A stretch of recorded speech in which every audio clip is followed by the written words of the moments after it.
Hi everyone, once again welcome back to my YouTube channel. My name is Bhawna Bisht and आज की इस video में हम पढ़ने वाले हैं बीए प्रोग्राम फर्स्ट सेमेस्टर का पोल साइंस का सब्जेक्ट जो है introduction to political theory.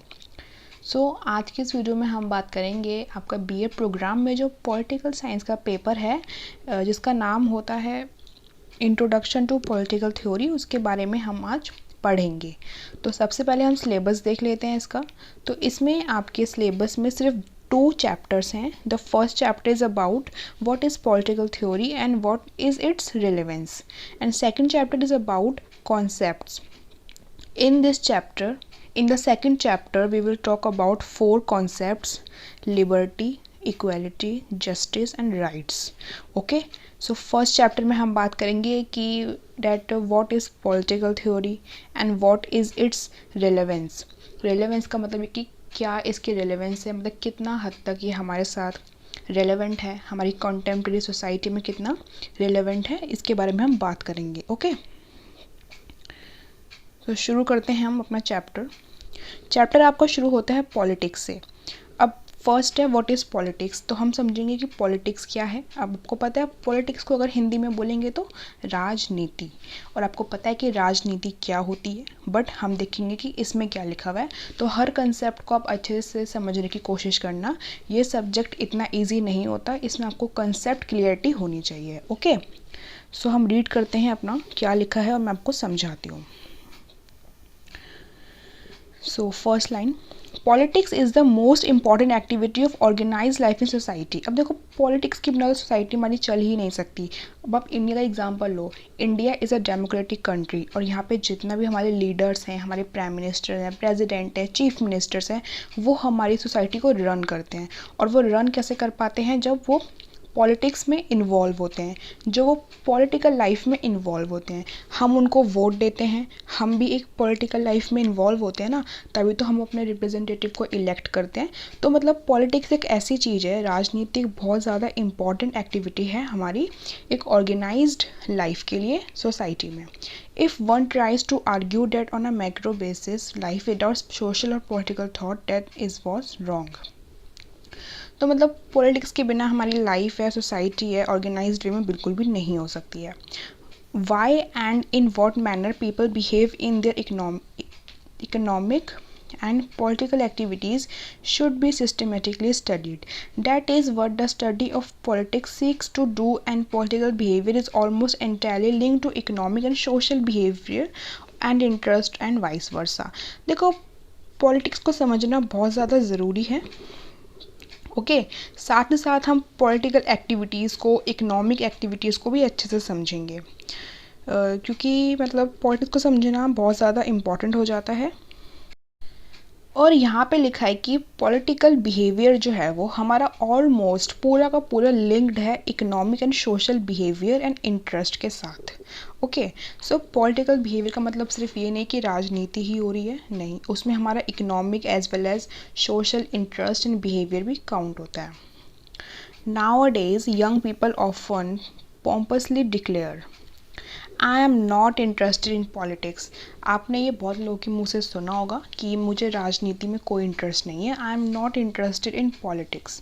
To them politics is some disreputable art of manipulating one ways into positions of state power for personal and party gains. अब मैं आपसे पूछूं कि are you interested in politics? आप में से 70 to 80% जो students होंगे वो मुझे ये लिखेंगे कि no, I am not interested in politics. Because politics की ना इमेज ऐसे ही बना रखी है, और इमेज जो है वो थोड़ी बहुत ऐसी है भी। जैसे कि हम अपनी सोसाइटी में देखते हैं कि जब कोई इलेक्शंस का टाइम आ जाता है, या फिर हमारी जैसे मानो कोई सेंट्रल गवर्नमेंट है, सेंट्रल गवर्नमेंट जो है वो कोई पॉलिसी को इंट्रोड्यूस करती है। अगर वो पॉलिसी अच्छी भी है, तब भी जो हमारे अपोजिशन पार्टीज़ वाले हैं वो उस चीज़ का अपोज करते हैं, वो उसके विरोधी बन जाते हैं। ठीक है, क्योंकि ऐसा नहीं है कि जो सेंट्रल गवर्नमेंट काम कर रही है वो गलत कर रही है। सेंट्रल गवर्नमेंट काम कर रही है, पॉलिसीज़ बना रही है, तभी तो वो बार बार जीत रही है। ओके, सो मतलब पॉलिटिक्स में यही होता है कि राजनीति के लिए इंसान कितना गिर जाता है अगर सामने वाला इंसान आपकी पार्टी का नहीं है और वो मतलब काम भी अच्छा कर रहा है, ठीक है, मैं आपको एग्जांपल देती हूँ। लाइक मान लीजिए कि मैं हूँ, ठीक है, मेरी पार्टी है ए पार्टी और आपकी पार्टी है बी पार्टी, हम दोनों एक दूसरे के अपोज में हैं, ठीक है। तो हमारे बीच में पॉलिटिक्स चलती रहेगी। मैंने कोई पॉलिसी इंट्रोड्यूस करी, आप उसका अपोज करोगे। मैंने कोई लोकसभा में बिल पास करना चाहा, आप उसको पास नहीं करने दोगे। सेम आपके साथ, आपने कोई सजेशन दी, मैं आपकी सजेशन नहीं मानूंगी। आप पावर में हैं अगर, तो मतलब ये चीज़ें चलती रहती है, ये पॉलिटिक्स होती है। तो इसलिए लोग इन चक्करों से दूर रहते हैं, तो इसलिए ही मोस्टली पीपल ये प्रेफर करते हैं, पॉलिटिक्स में इंटरेस्टेड नहीं होते हैं। ओके, क्योंकि लोग ये सोचते हैं कि ये एक सिर्फ एक पावर, एक सत्ता को हथियाने का तरीका है, और मतलब सत्ता को हथियाएंगे तो उनके पास पावर्स आ जाएगी, पैसा आ जाएगा, मनी आ जाएगा, ठीक है। And they don't look forward to being called a politician ever in their working lifes, और वो बिल्कुल भी नहीं चाहते कि हम पॉलिटिशियन बने। In fact the word has almost gradually become a term of abuse. So यहाँ पे ना आपको स्टोरी सी, मतलब ये इसमें कुछ समझने का नहीं है, यहाँ पे सिर्फ ये बताया हुआ है कि हमारी नॉर्मल लाइफ में क्या होता है। As far as the concept of politics is really concerned, this is the most naive and dumb notion. Actually, we are all politicians. अब यहाँ पे बोला हुआ है कि ऐसा नहीं कि जब आप पॉलिटिक्स में इन्वॉल्व हो रहे हो, जब आप कोई पॉलिटिकल पार्टी को ज्वाइन कर रहे हो, आप तभी पॉलिटिशियंस बन रहे हो। यहाँ पे लोगों ने लिखा है बोल्ड करके, we all are politicians. In everything we say or do, we are taking a position that is actually a political position whether we like it और नॉट। यानी कि हम अपना कोई भी, हम डिसीज़न, जैसा होता है ना डिसीज़न मेकिंग में हम लोग पार्टिसिपेट करते हैं, हम लोग वोटिंग करते हैं, हम अपना कोई व्यू रखते हैं। हमारे गवर्नमेंट ने कोई पॉलिसी इंट्रोड्यूस करी, हमको पसंद नहीं आई, हम उसकी तारीफ़ कर रहे हैं, बुराई कर रहे हैं, तो वो भी हमारा एक पॉलिटिकल एक्टिविटी है। तो इसलिए हम सभी पॉलिटिशियंस कहलाते हैं। For politics concerns everything in life, what and whether you will be educated, and what and whether you will get a job, how much money you need to pay your bills and run your life and that of your family, how much money you can or should earn from it, how much you need should send taxes to the, मतलब यहाँ पे ये story से ही लिखी हुई है। मतलब story क्या, मतलब थोड़ा जर्नल जो होती है बातें वही है, समझने का इसमें कुछ नहीं है, हम सिर्फ टॉपिक के ऊपर जाएंगे। ओके, आप रीड कर सकते हो इसको। अब यहाँ से हम पढ़ते हैं थोड़ा सा, इसके बाद हमारा मेन टॉपिक शुरू हो जाएगा। क्योंकि जो होता है ना स्टडी मटेरियल्स में आपको थोड़ा सा सोसाइटी का जनरल व्यू दिया होता है, उसके बाद मेन टॉपिक शुरू होते हैं, जो कि अच्छी बात भी है, ताकि आपका थोड़ा सा एक मतलब होता है ना, आपके माइंड में इमेज बन जाए कि हम चैप्टर में क्या पढ़ने वाले हैं। Okay, so you might as well start thinking and pondering politics systematically. So अब तक आप ना, जैसे अभी तक हमने बात की पॉलिटिक्स की, सोसाइटी में क्या क्या होता है, पॉलिटिकल लाइफ कैसी होती है, ठीक है। तो आपके दिमाग में, मतलब आपके मन में भी चल रहा होगा पॉलिटिक्स के बारे में। How about staring out by looking at how mankind has been thinking of politics conceptually from earliest time to present day? Then maybe you can decide for yourself what you think politics is, or more accurately what your politics it or should be. तो यहाँ पे यही बताया हुआ politics क्या है और कैसा होना चाहिए। अब यहाँ से हमारा मेन टॉपिक शुरू हो गया है, अब इसको हम रीड करेंगे। First topic is Greek view. देखो पॉलिटिक्स के ना बहुत सारे व्यूज़ हैं। मैं आपसे पूछूंगी पॉलिटिक्स क्या है, आपका व्यू अलग होगा, मेरा व्यू अलग होगा, तो हम दोनों के, हम सब के पर्सपेक्टिव्स अलग होंगे। सो ग्रीक, जो हमारे ग्रीस मतलब है ना, ग्रीक कंट्रीज़, ग्रीस है जो, ये उसका व्यू है। अब उसको रीड करेंगे कि उसने क्या व्यू दिया है। इन फैक्ट द वर्ड, अब वर्ड है, word politics itself has its origin in the Greek word polis. So जो हमारा पॉलिटिक्स का जो वर्ड है ये बहुत इंपॉर्टेंट है। आप सॉरी यहाँ पे देखो लिखा जाएगा नहीं, थोड़ा सा देखो इसमें। जो हमारा वर्ड है पॉलिटिक्स, ये एक ग्रीक वर्ड से ओरिजिनेट हुआ है। हम जितने भी इंग्लिश वर्ड यूज़ करते हैं वो mostly Greek word, Latin word, French word, इन सब से ही डिराइव हुए होते हैं। तो पॉलिटिक्स जो है वो एक ग्रीक वर्ड से डिराइव हुआ था, जो था पॉलिस। इसको आप याद रखना, विच मीन्स द कम्युनिटी और पॉपुलस और सोसाइटी। पॉलिस का मतलब ये शूज़ में पॉलिश करने वाला पॉलिश नहीं है, ये पोलिस है, POLIS। तो इसका मतलब क्या था, कम्युनिटी, सोसाइटी और पॉपुलेस। मतलब आपको ये समझना है कि पॉलिटिक्स जो है जब भी आपका आंसर लिखने को आएगा ना व्हाट इज़ पॉलिटिक्स, सबसे पहले आपको ये शुरुआत करनी है that the word politics is derive from a Greek word that is polis which means a community और सोसाइटी। ठीक है, आपको ये लिखनी है। तो ये आपको मैंने बता दिया कि पॉलिटिक्स कहाँ से डिराइव हुआ है, क्या मतलब है उसका। Greek thinkers like Plato and Aristotle saw politics as everything that is concerned with the general issues affecting the whole community। अब एरिस्टोटल जो है वो पॉलिटिकल साइंस के फादर बोले जाते हैं, you know this. Greek thinkers, Plato भी एक थिंकर है, एरिस्टोटल भी एक थिंकर है, ग्रीक थिंकर्स हैं ये लोग। तो इन्होंने पॉलिटिक्स के बारे में क्या व्यू दिया था वो हम पढ़ेंगे। इन्होंने बोला था everything that is concern with the general issues affecting the whole community is politics. वो बोलते हैं कि मतलब सोसाइटी में ऐसे सारे के सारे इश्यूज जो पूरी की पूरी कम्युनिटी को अफेक्ट करे, जिसका पूरी की पूरी सोसाइटी पे, कम्युनिटी पे, हर लोगों पे अफेक्ट पड़े, वो चीज़ पॉलिटिक्स है, इन्होंने ये कहा था। तो मतलब आप समझ गए कि एरिस्टोटल एंड प्लेटो ने ये बोला था कि पॉलिटिक्स को हम ऐसे देखते हैं कि सोसाइटी में जितने भी इश्यूज़ हैं, जर्नल इश्यूज़ हैं, सोशल इश्यूज़ हैं, पॉलिटिकल इश्यूज़ हैं, इकोनॉमिक इश्यूज़ हैं, जो पूरी कम्युनिटी को अफेक्ट करते हैं, तो वो है पॉलिटिक्स, और होता भी यही है।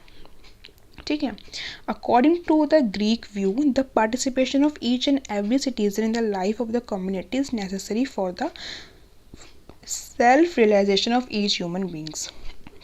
सो ग्रीक जो व्यू है वो ये बोलता है कि ईच एंड एवरी सिटीज़न को पार्टिसिपेट करना चाहिए कम्युनिटी में, ताकि एक दूसरे यानी कि एक दूसरे इंसान की, ह्यूमन बींग्स की सेल्फ केयर हो सके, सेल्फ रियलाइजेशन हो सके। मतलब हमको एक कम्युनिटी की तरह रहना चाहिए, पार्टिसिपेशन करनी चाहिए ईच एंड एवरी सिटीज़न को, ये ग्रीक व्यू बोलता है। In fact Aristotle argued he who did not live in a polis is to be considered either a god or a beast। He also commented that basically man is a political animal। सो यहाँ पे जो Aristotle है उन्होंने बोला कि मतलब Aristotle polish में नहीं रहते थे। ठीक है, तो पॉलिस मतलब एक जगह भी थी, सिटी स्टेट उसको बोला जाता था, मतलब आई थिंक ग्रीक में ही होगी ये। तो Aristotle who did not live in a polis is to be considered either a God और अ बीस्ट। तो वो एक भगवान की तरह भी मान सकते हैं और एक जानवर की तरह भी। He also commented that basically man is a political animal. So इन्होंने बोला है कि जो मैन है, हम लोग जो हैं वो एक पॉलिटिकल एनिमल है। It has to remember that Greeks were organised into small city states और communities where each and every male was a citizen. देखो जो पॉलिस है ना, पॉलिस का मतलब सिर्फ सोसाइटी और कम्युनिटी ही नहीं है। ग्रीक में पॉलिस जो मेन बोला जाता था वो बोलते थे स्मॉल स्मॉल सिटीज़ जो होते हैं ना, मतलब छोटे छोटे जो स्टेट्स होते हैं, सिटी शहर होते हैं जो छोटे छोटे, उनको बोला जाता है पॉलिस। ठीक है, तो यहाँ पे लिखा है कि ग्रीक में इनको जो था पॉलिस को बोला जाता था। और वहाँ पे क्या होता था कि हर एक फैमिली में से each and every male, only male not female, क्योंकि आपको पता है कि पहले की जो एंशियंट सोसाइटीज़ थी वहाँ पे फीमेल के साथ कैसा मतलब डिस्क्रिमिनेशन हुआ करता था। सो इसलिए मतलब हर एक मेल को ये राइट था, सिटीज़न कंसिडर किया जाता था, and attended parliament style meetings for deciding the affairs of the community। मतलब हर एक मेल को एक सिटीज़न कंसिडर किया जाता था और वो पार्लियामेंट अटेंड करता था, मीटिंग्स। और जो मीटिंग्स होती है ना, मतलब सोसाइटी में कैसे काम होना चाहिए, मतलब that all affairs related to the community और सोसाइटी, उसमें पॉलिस का यानी कि सिटी स्टेट का हर एक मेल सिटीज़न पार्टिसिपेट करता था। So the distinctions that we make nowadays between what is private for individual and what is public in this necessary relationship with the state and government organs were not quite what they are today. So much of the Greek view has to be seen as emanating from those circumstances and sociological realities. Thus, in the Greek view, all behavior of a citizen was his political stance, nothing was private। मतलब जो Greek view है वो ये बोलते हैं कोई भी चीज़ ना प्राइवेट नहीं है, जो भी चीज़ है वो कम्युनिटी की है। जैसे अभी हम बोलते हैं हमारी प्राइवेट प्रॉपर्टी है, लाइक आपके पास कार है, आपके पास आपका घर है, तो आप उसको बोल सकते हो कि that is your private property. But in Greek view ऐसा नहीं बोला जा सकता था। Everything is belongs to community, not to the private. The Greek also stressed that the purpose of the politics is to enable men to live together। और Greek view ये बोलता है कि जो पॉलिटिक्स है, मतलब एक काफ़ी पॉजिटिव व्यू दिया है, पॉजिटिव करेक्टरिस्टिक्स दिया है ग्रीक व्यू ने कि पॉलिटिक्स का जो पर्पस है वो ये है कि जो लोग हैं, जो इंसान है, मैन एंड वीमेन है, वो एक साथ एक कम्युनिटी में खुशी खुशी रह सकें और अपनी मोरल लाइफ को इन्हेंस करें। ठीक है, एक दूसरे के लिए वो लव रखें, फीलिंग्स रखें, मतलब ब्रदरहुड रखें। तो मतलब पॉलिटिक्स एक ऐसा चीज़ है जिसका पर्पस ये है कि सोसाइटी में, कम्युनिटी में लोग एक साथ रहें। Or in other words, the aim of politics was also to foster the adoption and following of ethical goals leading to spiritual self-realization। तो मतलब यहाँ उन्होंने पॉलिटिक्स को काफ़ी अच्छे वे में कंसीडर किया हुआ है कि पॉलिटिक्स बहुत अच्छी है हमारी मोरल लाइफ के लिए, हम इससे अपनी एथिकल गोल्स को अचीव कर सकते हैं, एंड हमारी सेल्फ रियलाइजेशन, सेल्फ केयर, जो मतलब होता है ना कि इंसान के काम आता है, इंसानियत, ह्यूमैनिटी, मतलब ये चीज़ें इन्हांस होती है। तो यहाँ हमने अभी तक रीड किया है ग्रीक व्यू, मतलब आपको समझ में आ गया होगा। अगर आपका इसके ऊपर क्वेश्चन आ सकता है कि right the Greek view of politics, अगर आपका क्वेश्चन आया व्हाट इज़ पॉलिटिक्स, सबसे पहले आप एक्सप्लेन करेंगे कि जो पॉलिटिक्स है वो कहाँ से डिराइव हुआ है, जो मैं आपको बता चुकी हूँ वो डिराइव हुआ है पॉलिस से। फिर आप लिखेंगे ग्रीक व्यूज़, ऐसे बहुत सारे व्यूज़ हैं, लिबरल व्यूज़ हैं, मार्क्सिस्ट व्यूज़ हैं, तो मतलब आपको पूरा एक्सप्लेन करना है। तो ग्रीक व्यूज़ में जब आंसर लिखेंगे, मेन पॉइंट्स बता देती हूँ, ये थिंकर्स के नाम ज़रूर ऐड करना, और जो इन्होंने बोला था ना everything that is concern with general issues, ये डेफिनेशन ज़रूर लिखना इनकी। और सोशल एनिमल जो कहा था, सॉरी पॉलिटिकल एनिमल जो कहा था एरिस्टोटल ने, वो भी ज़रूर लिखना।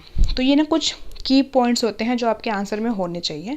अगर आप ग्रीक व्यू लिख रहे हो तो ये आपका होना चाहिए, सेल्फ रिलेशन होना चाहिए, एंड वो मैन वाला भी था ना कि मैन पार्टिसिपेट करते थे, आई थिंक कहाँ गया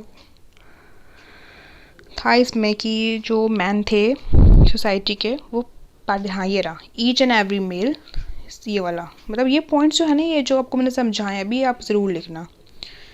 नीचे मूव करेंगे। Greek concept of politics included the study of man. तो हमने अभी स्टडी किया ग्रीक व्यू को, और आपको समझ में आ गया होगा कि that Greek concept of politics included the study of man, society, states, ethics and the subject that was treated as a combination of religious and moral philosophy, metaphysics, a course for civic training of citizens and a guide to power. So Greek concept में basically यही बात की है कि study of man हमने कहाँ पढ़ा, जहाँ पे हमारे एरिस्टोटल ने कहा था कि man is a political animal. Okay, society के बारे में क्या पढ़ा कि जो पॉलिटिक्स है वो सोसाइटी, मतलब जो लोग होते हैं, पॉलिटिक्स का पर्पज़ क्या है कि जो सोसाइटी है उसमें लोग, सोसाइटी, कम्युनिटी जो है वो अच्छे से मिलजुल के रहे। स्टेट कैसा होना चाहिए, स्टेट में कोई प्राइवेट प्रॉपर्टी नहीं होनी चाहिए, all thing belongs to community.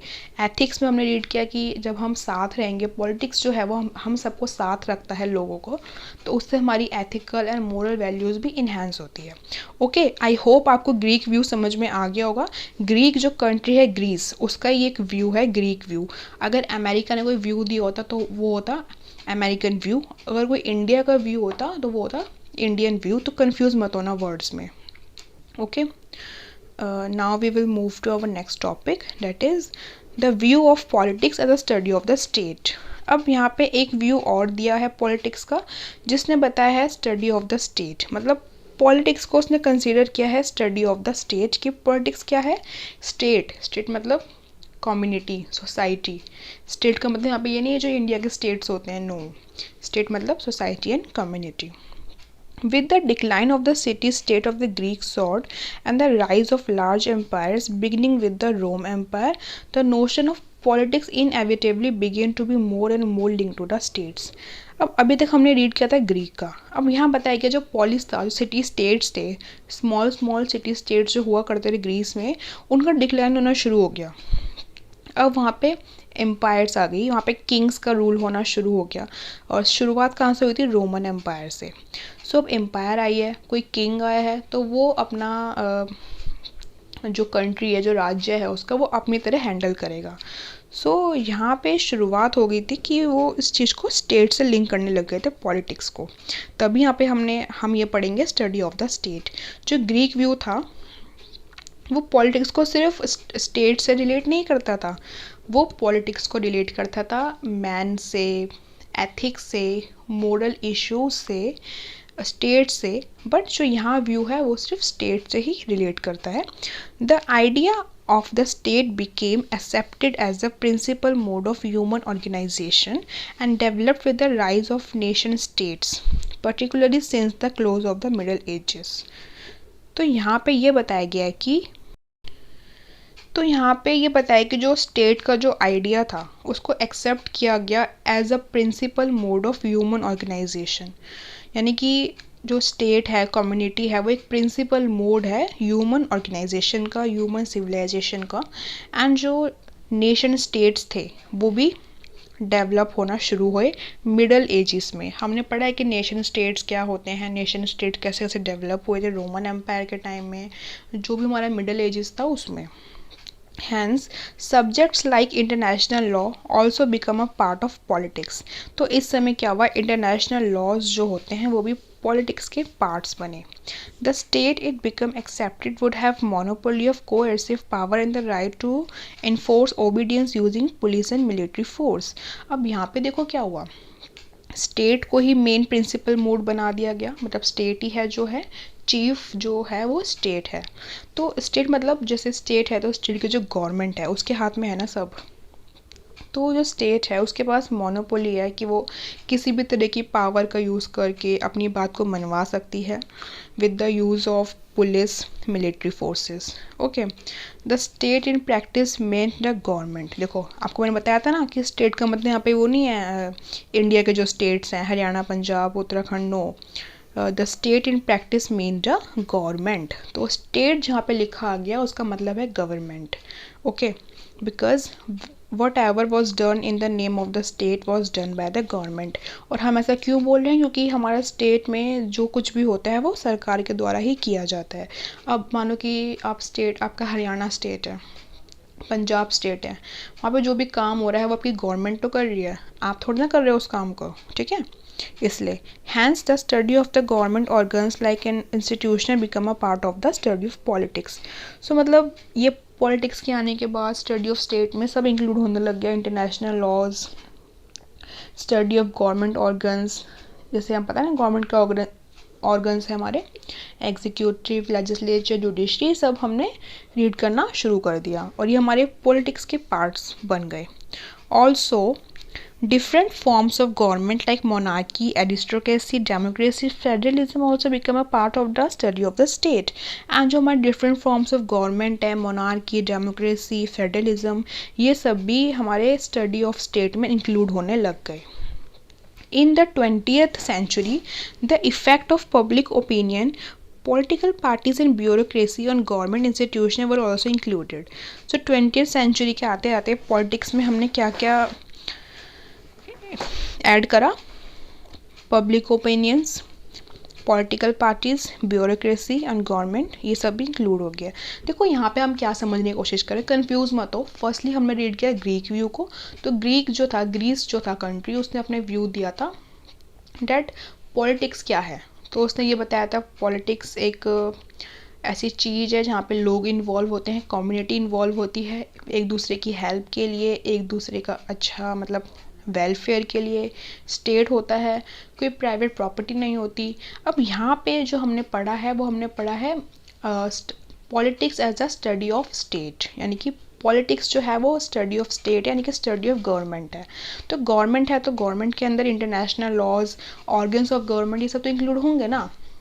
अब हम जो आज रीड करते हैं कि ये गवर्नमेंट की इतनी सिक्योरिटी है, गवर्नमेंट की ऑर्गन्स हैं, ये सब क्या है, ये पॉलिटिक्स तो हैं, ठीक है, ये सब हमारी पॉलिटिकल लाइफ से कनेक्टेड है। तो all these are the study of politics, कि हम पॉलिटिक्स के अंदर क्या क्या पढ़ते हैं। सो पॉलिटिक्स के अंदर हम क्या क्या पढ़ते हैं, organs of government, types of government, ये सब चीज़ें, एंड पब्लिक ओपिनियंस, मतलब जनता का ओपिनियन जानना भी ज़रूरी है, पॉलिटिकल पार्टीज़। सो यहाँ पे ये बताया कि आखिरकार पॉलिटिक्स है क्या। और सही मायने में अगर हम देखें तो ये जो हमने व्यू अभी रीड किया ना, स्टडी ऑफ स्टेट, है ना, स्टडी ऑफ स्टेट, तो यही असली मीनिंग होता है पॉलिटिक्स का।